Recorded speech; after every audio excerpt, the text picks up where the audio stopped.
Hello, everybody. How are you? Wow, a packed room today. Yes, ma'am. Last night, the Trump administration faced another example of judicial overreach. Using his full and proper legal authority, President Trump imposed universal tariffs and reciprocal tariffs on Liberation Day to address the extraordinary threat to our national security and economy posed by large and persistent annual U.S. goods trade deficits. The United States has run a trade deficit of goods every year since 1975. In 2024, our trade deficit in goods exceeded $1 trillion. Everybody agrees this is unacceptable. President Trump is delivering on his promise to fix this problem, and he has taken a long overdue and much needed bold stance for American workers after decades of our manufacturing base being hollowed out. The president's rationale for imposing these powerful tariffs was legally sound and grounded in common sense.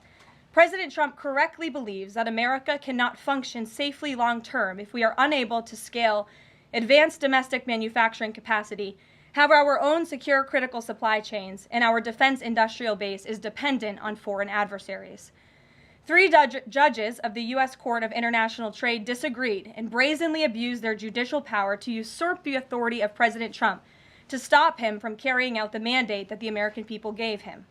These judges failed to acknowledge that the President of the United States has core foreign affairs powers and authority given to him by Congress to protect the United States economy and national security. Congress had created the National Emergency Act to provide the congressional framework to strike down improper I.E.P.A. use, and any questions over whether President Trump improperly imposed these I.E.P.A. tariffs were already adjudicated in Congress following Liberation Day. Congress firmly rejected an effort led by Senator Rand Paul and Democrats to terminate the president's reciprocal tariffs. The courts should have no role here. There is a troubling and dangerous trend of unelected judges inserting themselves into the presidential decision-making process. America cannot function if President Trump, or any other president for that matter, has their sensitive diplomatic or trade negotiations railroaded by activist judges.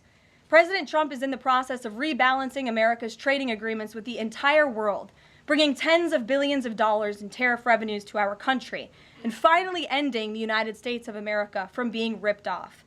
These judges are threatening to undermine the credibility of the United States on the world stage. The administration has already filed an emergency motion for a stay pending appeal and an immediate administrative stay to strike down this egregious decision. But ultimately, the Supreme Court must put an end to this for the sake of our Constitution and our country. With Congress returning next week, it's critical that Senate Republicans maintain the momentum and quickly pass the One Big Beautiful Bill. The One Big Beautiful Bill will truly make America safe and prosperous. The One Big Beautiful Bill includes the largest border security investment ever. That's why the law enforcement groups are lining up to encourage its swift passage. The National Fraternal Order of Police, the largest police union in the country, just endorsed key provisions of the bill. The FOP president announced their strong support, saying the One Big Beautiful Bill Act is more than legislation. It is a promise kept to the public safety officers across the country and a bold step toward an economy that respects, rewards, and uplifts the people who keep it safe. And the National Border Patrol Council, which represents nearly 20,000 Border Patrol agents, hailed the legislation as well. The group's president said this legislation provides a once-in-a-generation investment in the border security of our great country and will make America safer. The One Big Beautiful Bill will guarantee we can permanently have the safest, strongest, and most secure immigration system in American history. I also want to take the opportunity to debunk some false claims that have been circulating in the press about this bill. The blatantly wrong claim that the One Big Beautiful Bill increases the deficit is based on the Congressional Budget Office and other scorekeepers who use shoddy assumptions and have historically been terrible at forecasting across Democrat and Republican administrations alike. For example, just before Congress enacted the original Trump tax cuts at the end of 2017, the same CBO projected that growth would average a mere 1.9% over the next 10 years. However, by 2019, actual growth had surged to 3.4% once the Trump tax cuts went into effect, exceeding the CBO forecast by nearly 2 full percentage points. The CBO's latest forecast makes the same anemic growth assumptions as they did in 2017, missing the impact of the One Big Beautiful Bill. The CBO assumes long-term GDP growth of an anemic 1.8%, and that is absurd. The American economy is going to boom like never before after the One Big Beautiful Bill is passed. The largest middle-class tax cut in history, massive deregulation, and the most aggressive domestic energy exploration ever will fuel small businesses, further boost private investment, increase workers' wages, and supercharge economic growth. The Council of Economic Advisors has factored in the effects of all these pro-growth policies and estimated in their own analysis that growth will average 3% in the long run after the One Big Beautiful Bill is passed, which is nearly double the ridiculous CBO projection. This higher growth would result in $4.1 trillion in additional revenue over the next 10 years. Between the common sense spending reforms contained in the One Big Beautiful Bill and the robust economic growth that will be generated as a result of it, there will be no increase to the deficit. The same analysis from the CEA shows just how this historic package will unleash prosperity and ignite a blue-collar boom across America. But if the radical Democrats get their way and the One Big Beautiful Bill does not pass, Americans will face a whopping $4 trillion tax hike. This is unacceptable to President Trump. President Trump will not allow Democrats to massively raise Americans' taxes. Senate Republicans must get this bill passed. The failure is not an option. The American people are counting on Republicans to deliver. In other news, despite all the doom casting from the media, Americans are growing more and more optimistic about the economy under this president. Consumer confidence surged in May with the biggest monthly jump in 4 years, smashing expectations. According to the release from the Consumer Confidence Index, the increase in confidence was broad-based across all age groups, income groups, and political affiliations. Our country is clearly heading in the right direction under President Trump's bold leadership. For the first time in history of Rasmussen polling, a majority of Americans believe the country is on the right track. It's unsurprising because the president is fulfilling the promises he made to the American people. Here in our new media seat today, we have the editor-in-chief of The Federalist, Molly Hemingway. The Federalist is led by Molly and Sean Davis and provides fearless journalism and coverage of politics and culture to millions of readers all over the world. Thank you for being here, Molly, and why don't you please kick us off? Thank you, Caroline. Thank you. In the first Trump administration, there was an effort to stymie the agenda of Trump through the Russia collusion hoax perpetuated by many people in the media, including some people seated here, or the media outlets they represent, and other Democrats as well. The second Trump administration, to reference what you said at the beginning, seems to be subject to an effort to stymie the agenda using rogue lower court judges. You mentioned that the Supreme Court could and should do something to rein in these lower court judges. Also, Congress could do something about it, but they don't seem terribly interested in it. It also seems there's not much of an actual coordinated effort from this White House to take and tackle this effort from judges, Democrats and other people using these judges to stymie the agenda. Is there an actual effort by this White House to tackle this issue in a comprehensive way, and if so, what is it? There is an effort by this administration to tackle these rogue judges and the injunctions and the blockades that we have faced in our broken judicial system in every case. I mean, we have seen time and time again these lower district court judges ruling against this administration in the president's basic executive authority and powers. And this administration is fighting every single one of those battles in court, including already the block that came down from the tariff court, the I.E.P.A. court last night. And as on my way out here to the briefing room, I understand that there was another district court judge right here in Washington, D.C. who ruled against the president's tariff power. And I will get to the heart of your question, and I'm glad that we are addressing this in the room today, because nationwide injunctions ordered against the first Trump administration, Trump 1.0, account for more than half of the injunctions issued in this country since 1963. And President Trump had more injunctions in one full month of office in February than Joe Biden had in 3 years. And let me roll through some of these radical injunctions to paint the picture for the American people at home. These are not just talking points. These are real judges in the court of law who are trying to block the president's power and the policies that he was elected to enact. For example, a court ordered the Trump administration to return already deported terrorist aliens back to the United States. A court has ruled the Trump administration can't even temporarily pause our refugee programs. Courts prohibited the Trump administration from eliminating federal funding for child transgender surgery and mutilation, a practice that the American people overwhelmingly reject. A court also held that the Trump administration could not ban people experiencing gender dysphoria or mental health issues from serving in the military. Ridiculous. Courts prohibited the removal of transgender women from women's prisons despite potential physical harm to real women in those prisons, biological women.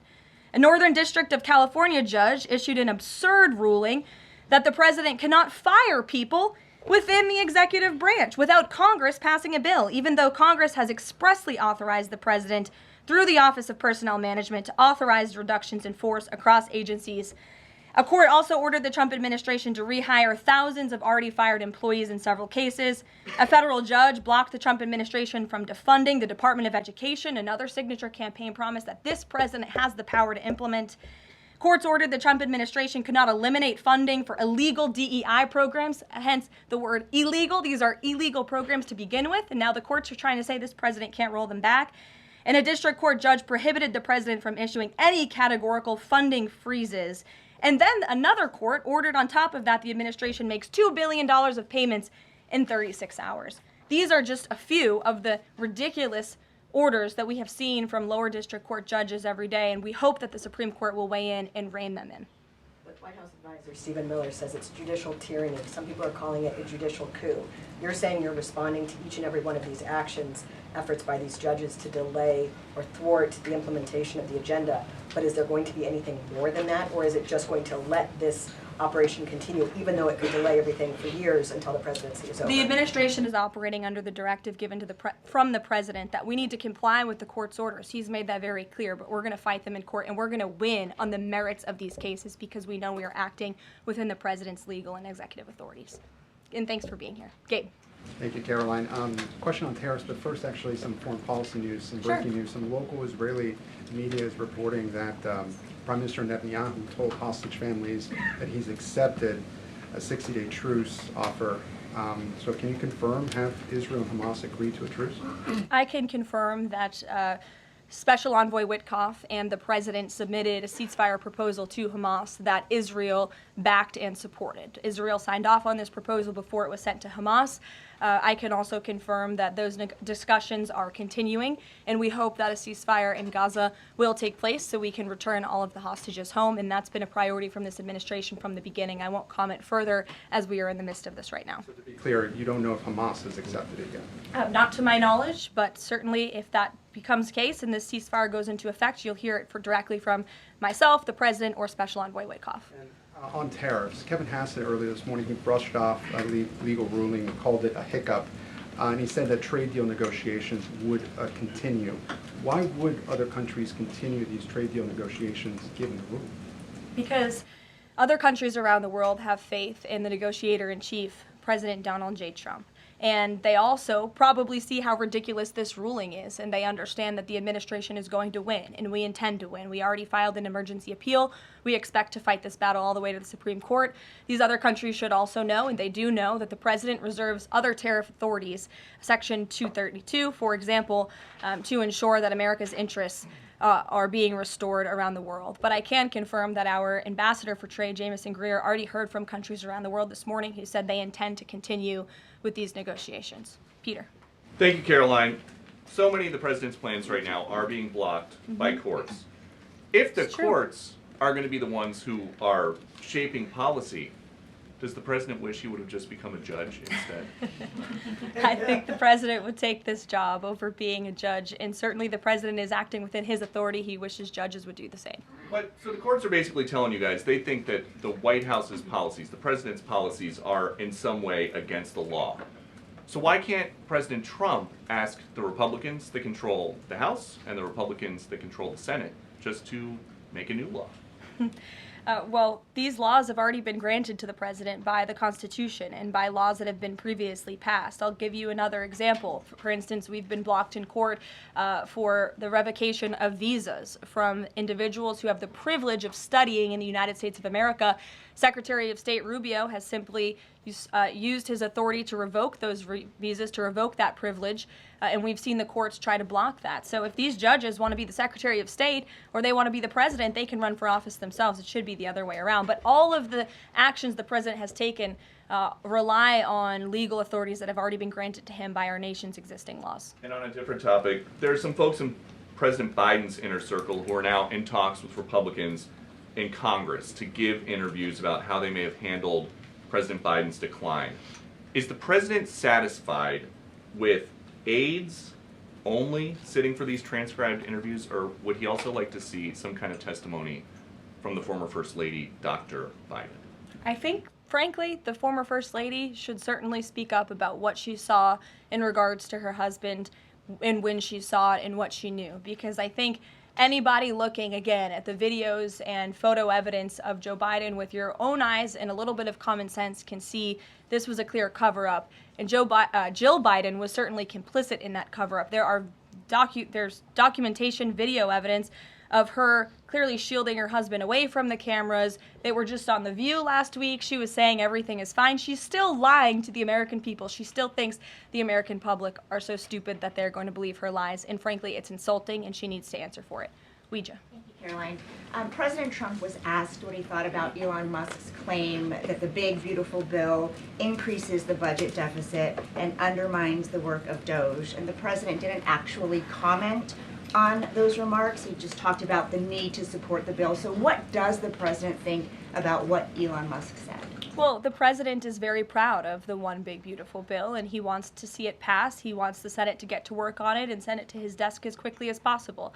Of course, as you know, Elon Musk announced last night his departure as an official special government employee from the Trump administration. We thank him for his service. We thank him for getting DOJ off of the ground, and the efforts to cut waste, fraud, and abuse will continue. So he doesn't have any comment about Musk saying it adds to the deficit and it undermines all his work? The president commented on this. I commented on it. I told you that this bill saves $1.6 trillion according to the Council of Economic Advisors and the analyses that the president believes in. So he gave a comment. I gave a comment. Just because you don't like that comment doesn't mean it's not a comment. Rachel. Thanks, Caroline. Back on trade. I know you said the White House is going to fight this ruling in court.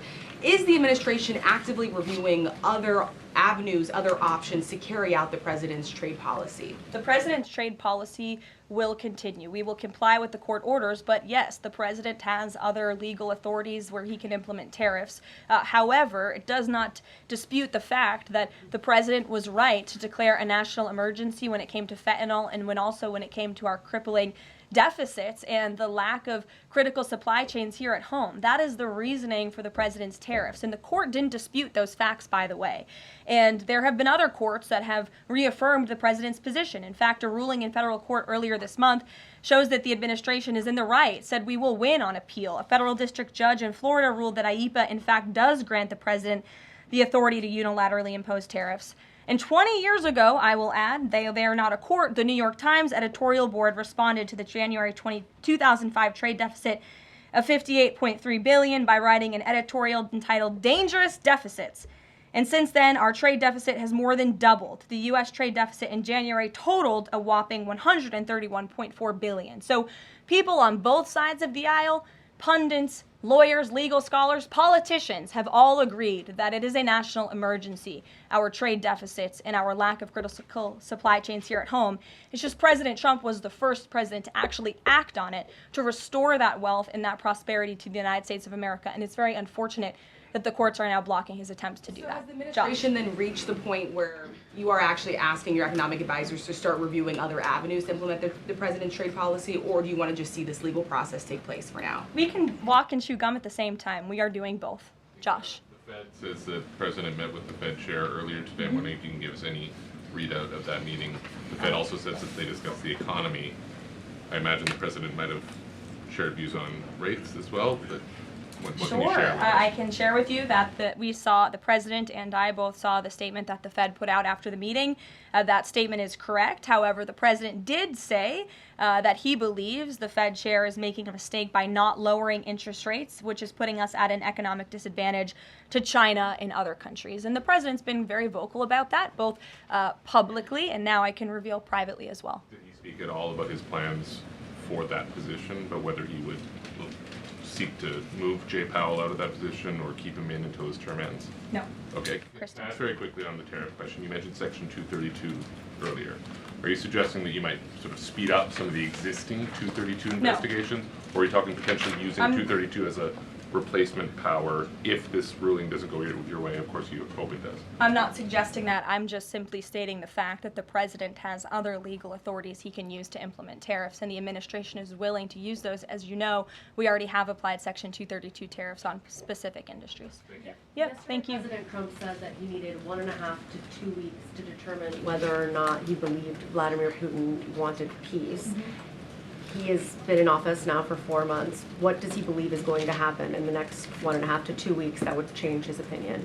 Well, it is my understanding and it is our hope that Russia and Ukraine will engage in direct talks and negotiations next week in Istanbul, and we believe that meeting is going to take place, and that is a meeting the president encouraged and urged for these two sides to come together and negotiate directly. And the president has been clear from the very beginning of this conflict that he wants to see this conflict solved on the negotiating table, not on the battlefield, and he's told that to both leaders, again, both publicly and privately. So hopefully next week it will move the ball forward in this. Is the United States going to participate in those conversations?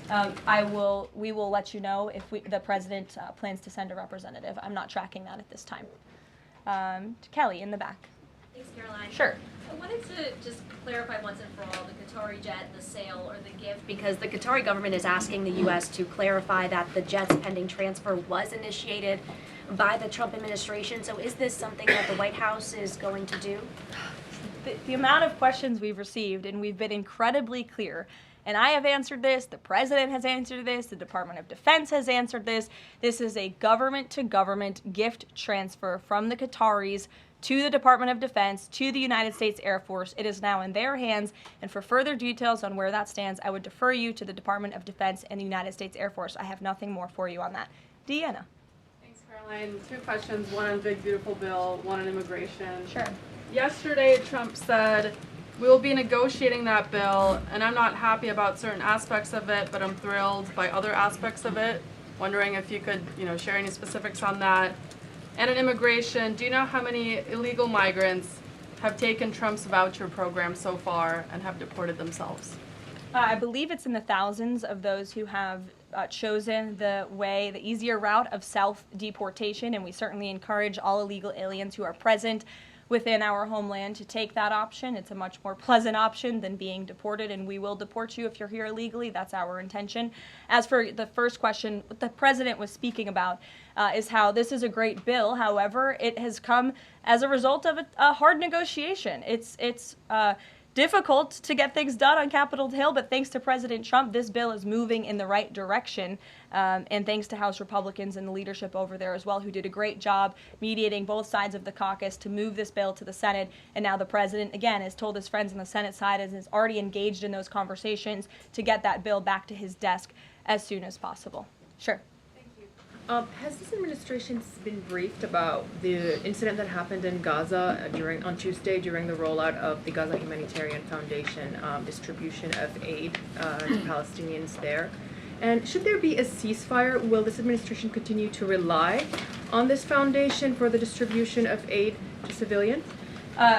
Are you referring, what incident are you referring to? On Tuesday, when the aid was rolled out to Gaza for the first time in many months, and meals and food was given to hungry people, thanks to President Trump. Yes, we were briefed on that plan. The president was the reason that aid went into Gaza, and he got the Israelis to support that plan. And I would add that the previous administration rejected such a plan to ensure that these starving and devastated people in the Gaza Strip were given humanitarian aid and assistance. And it was the previous administration that tried to build this pier, if you all remember it. It was brought to my attention this morning, and I thought that's a good point. Why don't I bring that up? Because there's been so much criticism. In fact, it was on the front page of a newspaper this morning about the criticism for this president having a humanitarian heart and giving people badly needed food and supplies. Nobody wanted to talk about how the previous administration failed in that endeavor. They built this pier that cost $230 million. It lasted about 20 days, and more than 60 U.S. service members were injured, as a part of this floating aid pier that did nothing for the people of Gaza. The president is opening up his humanitarian heart to get aid into the region while his team simultaneously negotiates a ceasefire and the return of all hostages. We are moving the ball forward in a positive direction for all people. The president wants to see peace for all people. Jasmine. Thanks so much, Caroline. A notice investigation found that the Hallmark Maha Commission report that was released last week cites studies that appear to not exist. We know that because in part we reached out to some of the listed authors who said that they didn't write the studies cited. So I want to ask, does the White House have confidence that the information coming from HHS can be trusted? Yes, we have complete confidence in Secretary Kennedy and his team at HHS. I understand there were some formatting issues with the Maha report that are being addressed, and the report will be updated, but it does not negate the substance of the report, which, as you know, is one of the most transformative health reports that has ever been released by the federal government and is backed on good science that has never been recognized by the federal government. And a quick follow-up, can you talk about what tools or research goes into production of these kinds of reports? For instance, is it AI that's used to put together these reports now? I can't speak to that. I would defer you to the Department of Health and Human Services. What I know is just what I told you. Lindsay. Thank you, Caroline. Many small businesses that we've talked to since the tariffs have been in place have said what would really help them is a long-term plan so that they can catch up. In light of what's happened now, this trade war with the courts, how will that impact this 90-day window? Will you guys be adjusting that? And how can you help relieve some of these small businesses? Well, I would say nobody understands the needs of business owners, and nobody has the backs of our small business community more than President Donald J. Trump. He believes, I've heard him talk about this with small business owners himself, that small businesses are truly the backbone of our American economy. And that's why the president is supporting the One Big Beautiful Bill. So for those you spoke to who are asking for a long-term plan, big tax cuts are coming their way. No tax on tips, no tax on overtime for their workers, more money in their pockets. Their bottom lines will be larger. They can pay their people more. Wages are going to go up. Inflation will continue to come down. We've already seen energy prices plummeting as a result of this president's economic and energy agenda that he has been implementing across the federal government, reducing burdensome regulation. All of that is good news for small business owners across the country. That's why they strongly support the president, and that's the Trump economic plan that is underway. And again, you're emphasizing, I believe, the need to pass the One Big Beautiful Bill, and the president wants to see that happen. Sure. Will you still work within that 90-day window for these trade negotiations? Does that still stand? Again, as far as we're concerned, our trade agenda is moving forward, and we've already heard from countries around the world today who will continue to negotiate in good faith with the United States so we can cut good trade deals on behalf of the American people, and we fully expect to win this case in court. Sure. On Golden Dome, the president put out this number of $61 billion. How did he arrive at that? Is that the number it will cost to protect Canada, and is it negotiable, or where did it come from? I can certainly ask the president, and I can check in with our research team, and we'll get you the facts on that number. But the Golden Dome is certainly a significant investment in our nation's national security and homeland security to protect Americans, all of you in this room, from future threats. Any readout on, have the Canadians been talking in good faith about paying to be in it? I know they've expressed some interest. Well, the president has certainly expressed to the Canadians how we are essentially subsidizing their national defense. He brought it up in his meeting with their new leader here, and as you know, we'll be traveling to Canada next month for the G7, so I expect that topic of discussion to come up on that trip as well. Sure. Hi, thanks, Caroline. There was a May Day USA rally in Seattle that happened over the weekend that developed into some protests and riots. The Seattle Mayor Harrell said that it was a far-right rally held here to provoke a reaction by promoting beliefs that are inherently opposed to our city's values, which he defined as LGBT values. I know the FBI is looking into this, but has the president reached out to the mayor at all, asked him to apologize for this, and is this something that the administration would consider an example of anti-Christian bias? I'm not aware of that case. I know the FBI is looking into it, but I'm not aware of any phone calls the president may or may not have made to the mayor of that city. And then on Doge, we know that Elon Musk is leaving. Do you have an updated leadership structure for who is leading the group? Is Russ Vought involved? And what is its new mission now, if any? Well, the entire cabinet is involved, and I spoke to the president about it this morning, and the entire cabinet understands the need to cut government waste, fraud, and abuse, and each cabinet secretary at their respective agencies is committed to that. That's why they were working hand in hand with Elon Musk, and they'll continue to work with the respective Doge employees who have onboarded as political appointees at all of these agencies. So surely the mission of Doge will continue, and many Doge employees are now political appointees and employees of our government, and to the best of my knowledge, all of them intend to stay and continue this important work. Is there a Doge leader taking the place of Mr. Musk? Well, again, the Doge leaders are each and every member of the president's cabinet and the president himself, who is wholeheartedly committed to cutting waste, fraud, and abuse from our government. Michael. Thank you, Caroline. There's conflicting reports out of the Middle East right now. Saudi television network Al Arabia is saying that Israel and Hamas have agreed to a 60-day ceasefire. Sources with Hamas are saying that has not been agreed to. If and when that does happen, will we expect to hear something from President Trump announcing that? As I said earlier, yes, indeed. If there is an announcement to be made, it will come from the White House, the president, myself, or Special Envoy Witkoff. Caroline, one big beautiful bill. The president says he's not happy with all aspects of it. What changes would he like to see be made, and can this bill be both big and beautiful? It is a one big beautiful bill, as the name rings true, and the president, as I said, is currently working with his friends in the Senate who have some recommendations for the bill. Those negotiations and discussions are continuing, but the president's ultimate priority is to get this bill back to his desk for signature. And the president's priorities in this bill are non-negotiable in terms of the tax priorities he wants to see and the large tax cuts in the border investments that are currently in this bill. He is not going to allow them to go away for the American people. Sure, go ahead. Yes, I wanted to ask you about, has the president spoken to any of these foreign leaders about these agreements that have been reached, specifically the case of the United Kingdom that already has an agreement in place after this decision of the court in New York?